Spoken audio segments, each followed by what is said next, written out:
Hi everyone, it's Cathy from CathyZielske.com and welcome to my YouTube channel. Today I have a very simple card featuring some simple embossed background and die cutting. And I recently have been immersed in the videos at StampTV.com with Gina K Designs. And that's how I learned to do this glorious simple white background. So I'd love to share this card with you now.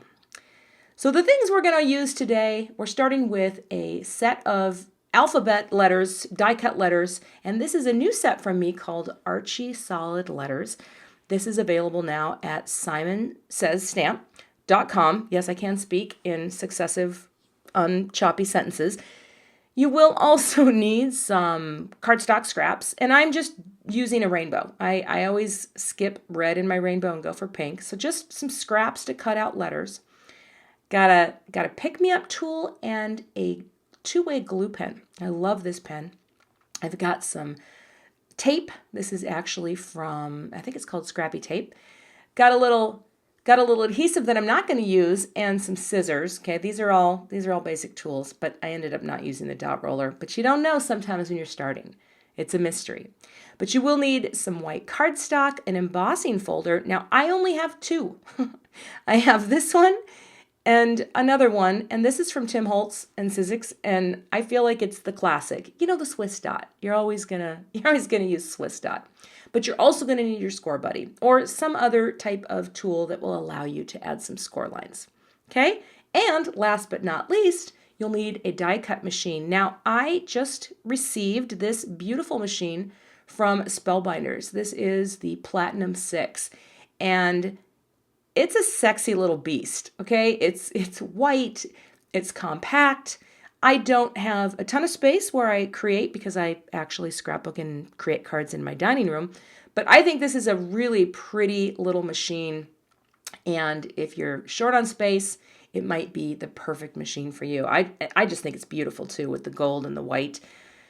Yeah, elegant and classy, like me. Well, I might be stretching it here. But anyway, I'm going to start out here using the Platinum 6. And of course, like many die cut machines, it has the sandwich recipes right on the platform, which is nice if you're new to die cutting, which I only started this in 2017. So I still consider myself somewhat new. Still have a lot to learn.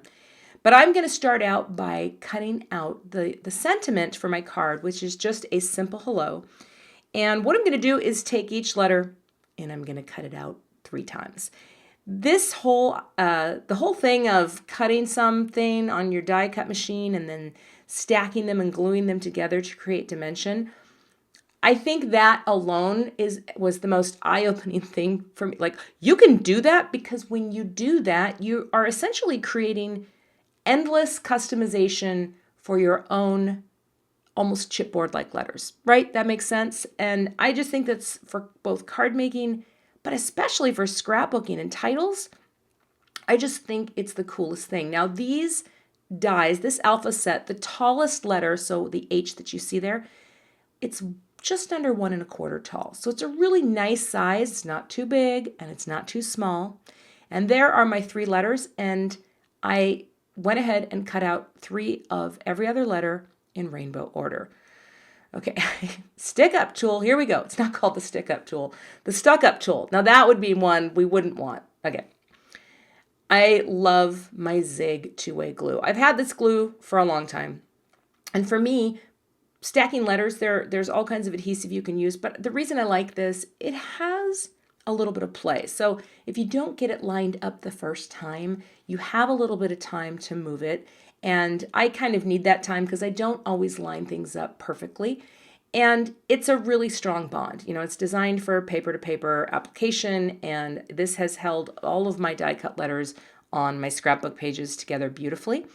So this process is pretty basic. Stack 3 together, glue them, and set them aside. Give the glue time to really set up and adhere. So I went ahead, got started on the H, and then worked my way through the rest of the die cut letters.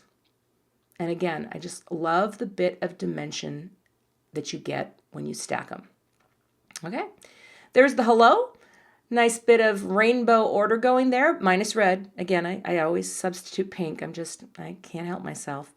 But now here's the fun technique. I have some white cardstock. This is what I learned from watching one of Gina's videos at stamptv.com. And that is this idea of doing a partial die cut on your panel and leaving an open area that will allow you to either stamp a greeting or in my case, adhere my die cut greeting. Now it took me a minute to get it lined up, but you can see the dots right through that folder. And I have that piece of tape there because I had already done one of these cards and wanted to make sure, okay, let's try to repeat our results. And I just didn't want to, count the dots. But I will often, because I'm not real confident yet with my die cutting skills, I will tape down my paper to the folder so that it doesn't slip. Now, I am not following the directions here on the Spellbinders embossing because it didn't work for me, and I think it could have something to do with my folder, or I might have put my sandwich together wrong. That said, the Spellbinders Platinum 6 comes with this purple embossing plate that you see, and for me, what I ended up doing, I just ran it through this way, and I got the results. Now, it's a little tricky for me to get it through here. What you should know is my left hand. I broke my left hand 3 months ago. I still don't really have the ability to hold on to things very tightly, so everything started going a little askew. But look at the result. That's what I was going for. And now I'm just going to repeat that on the bottom. And again, you can see how I've just got the paper hanging outside of the folder so that when this goes through, only the paper in that part of the folder is going to emboss, and that's what I was going for here. And again, I think Spellbinders, anyone who wants to message me and say, yeah, Cathy, you're doing it wrong, I welcome that by all means. But again, the results were exactly what I wanted. Texture on the top and a little texture on the bottom. Next, I'm going to add some score lines with my Scor-BUDDY. And again, this is something I watched Gina do, and I just thought, this is so cool because this is not a difficult technique. It's I can do this, you can do this, and I just really do like that tone-on-tone texture that's just subtle. So I'm flipping this over, just moving the dots so that they don't get obscured here, and I'm just going to hold the paper down really tightly, go over it a couple of times in order just to create sort of this framing score line that kind of holds the dots in. And again, flip it and repeat. And again, when I saw Gina do this, I just thought, you know what, that's cool because it really does add something to your card. And I didn't even make the connection that you could use a Scor-BUDDY or a Scor-Pal or any other scoring tool just to create a pattern on your card. And Gina has a lot of videos where she shares this, and I just think it's the coolest thing. So there's my panel, and that space is waiting for my sentiment.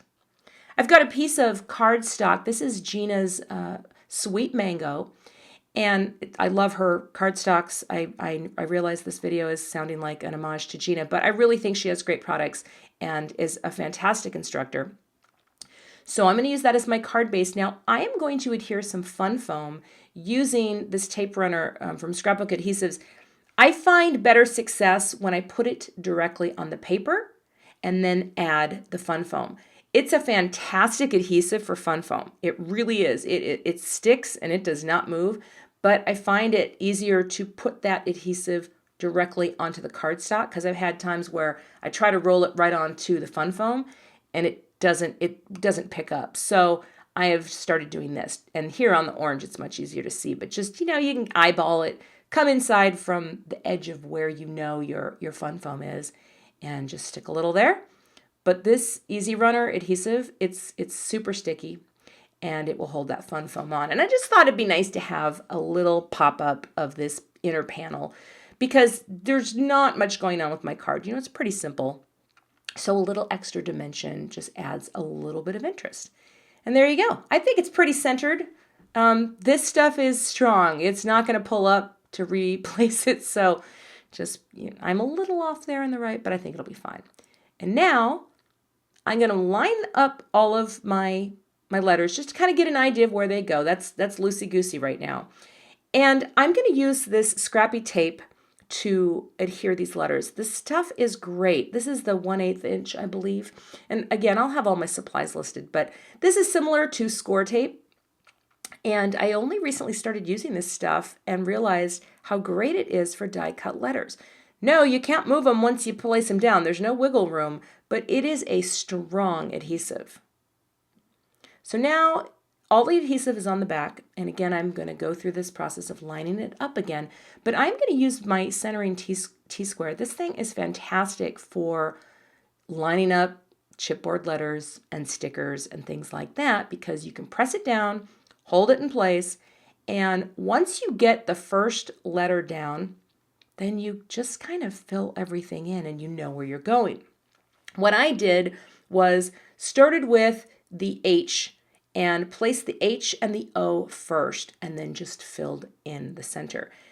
I am sort of, for lack of a better term, a little anal retentive. I like things to line up. You know, if you have a simple card, mistakes show up easier, if that makes sense. So I think sometimes being a little more precise, it will help. It will help your card to look better, especially when there's not much going on.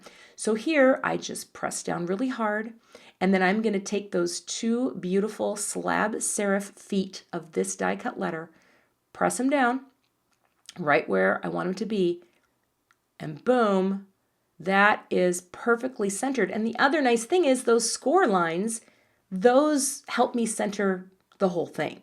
And that's why I really liked having them as well. And it gives me that visual of this is where you need to put things. So then I placed the O down, and once that was in place and it was equal from side to side, then it's simply a matter of adhering the remaining letters in my rainbow. And there you go. And again, the thing I love about this die cut font, those feet, they also make it really easy to line things up. They have this nice solid slab. And even though it's a little blown out there, kind of hard to see the dots, that is my finished card. So I hope you enjoyed it. It was a simple card, fun to do. I want to thank again Gina K for all of her great designs. And again, you can find her at stamptv.com. I highly recommend subscribing to her channel because she is awesome. Thanks so much for watching today. Please subscribe to my channel and check out some of my other videos seen here.